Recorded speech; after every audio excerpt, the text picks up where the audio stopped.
What's good everyone, it's Zigzag here, welcome back to another Geoguessr video. In today's video, I'm going to be answering the question of what is the best way to learn Geoguessr metas in 2023. The number one way to learn is to play a lot yourself and memorize your mistakes and try and learn from them. That is the number one way. However, it's also very crucial that you go and learn specific metas, which are kind of only found within the Geoguessr community. So in today's video, I'm going to talk about the main resources that people use to improve their meta and tips understanding in Geoguessr. And I'll definitely recommend which site I find the best. And at the end of the video, I'm going to show you guys a little bit of a tip on how I actually memorize a lot of these metas. Let's get straight into it. So starting off here with one of the classics, we have Geotips. If you watch Geowizard's videos back in the day, you probably have heard of Geotips, and it is a pretty good website. It has a section for each continent up the top here. If we wanted to learn about Sweden, then it will drop down and give us a whole bunch of information about Sweden. Now, I would say there are better alternatives to Geotips in 2023. Reason being that this is not very frequently updated, and I think some of the newer alternatives provide a better balance of what the more important metas are. Still, Geotips is the OG site, so you have to give it its roses for that. I would also say, in terms of world records, it's definitely worth using Plonker to see who the best players are and that kind of thing. The world record sheets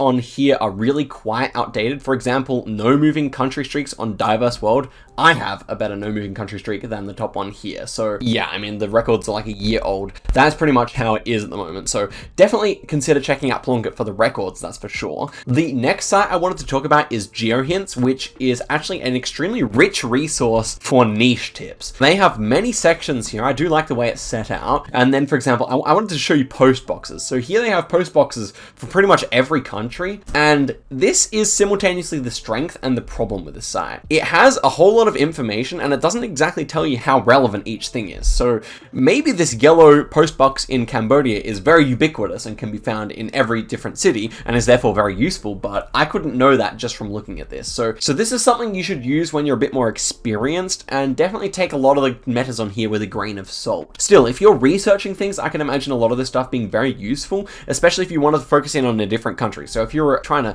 recognize a lot of Croatia metas and you came here and you saw that they're all yellow in Croatia, these post boxes, then that might be something you go and investigate later on and see if it actually ends up being a strong meta. But definitely an interesting website, and it's pretty crazy. I mean, like a very vast resource, that's for sure. But now I'm going to move on to my favorite resource, which is Plonker. Plonker is a really good site. I think the best way to describe Plonker is that it's made by pros for everyone. So in the current guides they've released on this website, there's stuff for the very newest of players and also things for experienced players like me. There's actually a lot I've learned from these Plonker guides myself. So yeah, it's really made by some of the top players in the world, and I could say that these are very in-depth guides. I want to show you some of my favorite ones because they kind of vary in quality a bit, and I'll teach you some of my favorite metas which are publicly available on Plonker here. And by the way, before I get into it, these are getting updated quite regularly. At the moment, Switzerland and Austria are the newest. You will see many countries coming out soon, and yeah, let's just get straight into it here. Cambodia was a recent one, and this one, Cambodia is not a country I'm strong in, so it had a lot of really interesting information. So even just seeing the number plates unblurred is really useful. Then we've got this car with the yellow and white stripe. There's a similar one in Bangladesh, so learning that this is actually different to the Bangladeshi one was new for me. Then we have this like stubby antenna with three kind of ribs on it. That one is unique to Cambodia. So there's a lot of interesting stuff here. Just these two types of poles, the bollards, the chevrons. This is all the basic information that you get at the top. Very useful stuff. And then you get into more specific stuff like architecture here, and then beer companies, and you got the political party as well. Then you scroll down to my favorite section for someone like me, which is the region guessing and province specific clues. So here we can see all the coverage available in the country of Cambodia. And then we get to more of this kind of like kind of landscape guessing stuff, which is probably the most important part of Geoguessr anyway. So we got like the cultivated low-lying central plain, which is like where you've got most of the farms and kind of just more of the normal looking landscape. Then we have like the more like rural northeast here, which is very like kind of rainforesty. That's the part you could probably mistake for Brazil or something. Then we have the southwest, which is very hilly, and the sandy area near Phnom Penh. And then we have this kind of very Thailand looking thing with the ridge to the north here. So very interesting and niche clues here. Rubber plantations. I really like this guide.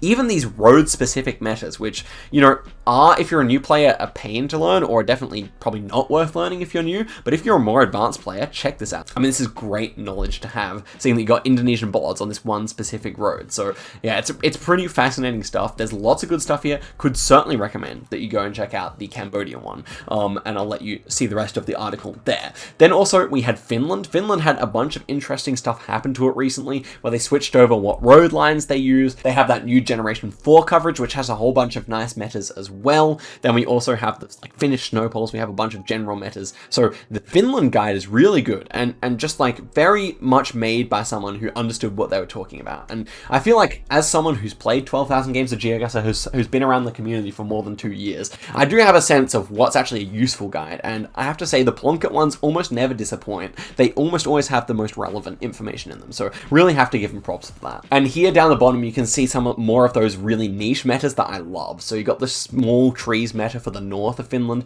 but then you got this actually winter coverage with the snow that's in the northwest. Super useful to know. Like, I could never actually be bothered to work out where this was before. Now that someone's got it in a nice clean map for me, I just remember whenever I see Generation 3 snow coverage, I just go right here and get a really nice score. And it makes you seem so good when you get those and no one else knows how you got it. But of course, coverage memory like this is not that hard. Like, snow is definitely an interesting thing to see and go, okay, where was that found again? Not too hard, I think. And there's a bunch of stuff like that. Snow coverage in Generation 4, a little bit more interspersed throughout the country, but definitely like an east thing there. Then we've got no antenna Generation 3 in the south. We've got tilted antenna Generation 3 in the south. And yeah, we have a whole bunch of interesting stuff there. So just a really great guide. I also recommend that you go check this out. Check out the parts of Finland that are speaking Swedish and have those Swedish road lines and everything like that. And yeah, I would highly recommend you guys check out all this. But let's head through to Tunisia now. And Tunisia is a very meta-heavy country, it must be said,